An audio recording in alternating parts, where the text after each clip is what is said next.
জয় যিশু। আমরা কিভাবে প্রার্থনা করব? আমরা কিভাবে প্রার্থনা করব? কিভাবে আমরা কার কাছে প্রার্থনা করব? কার কাছে প্রার্থনা করলে তৃতীয় ঈশ্বরই শুনবেন, বাইবেল সে বিষয়ে কি বলে? কার কাছে প্রার্থনা করলে তৃতীয় ঈশ্বরই শুনবেন, বাইবেল সে বিষয়ে কি বলে? সত্য সত্য আমি তোমাদিগকে বলছি, পিতার কাছে যদি কিছু চাও, তবে তিনি আমার নামে তোমাদিগকে তা দিবেন। জন 16:23। আমাদের সকল প্রার্থনা প্রভু যিশুর নামেই করতে হবে। প্রভু যিশুর নামে প্রার্থনা করলেই ঈশ্বর এই প্রার্থনার উত্তর দেবেন, অন্যথায় প্রার্থনার উত্তর পাওয়া যাবে না। পবিত্র আত্মা প্রার্থনায় আমাদের সাহায্য করে থাকেন। পবিত্র আত্মা আমাদের প্রার্থনায় সাহায্য করে থাকেন। রোমিও 8:26।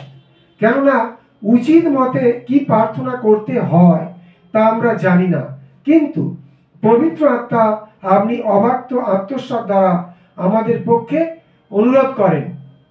কি বলে প্রার্থনা করা উচিত তা আমরা জানি না, কিন্তু যেসব বিষয় আমরা আমাদের ভাষায় প্রকাশ করতে পারি না, সেই রকম অনেক বিষয় পবিত্র আত্মা নিজেই আমাদের হয়ে ঈশ্বরের কাছে অনুরোধ করেন।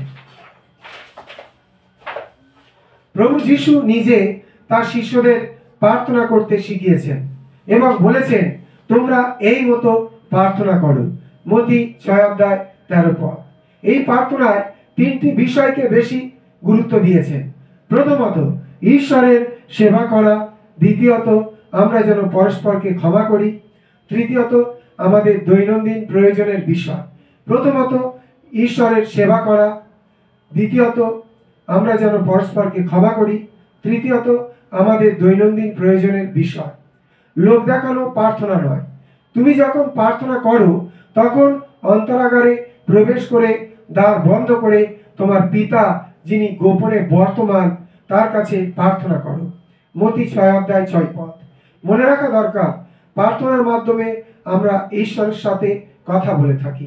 মনে রাখা দরকার, আমরা প্রার্থনার মাধ্যমে ঈশ্বরের সাথে কথা বলে থাকি। প্রার্থনার এক মহা শক্তি রয়েছে।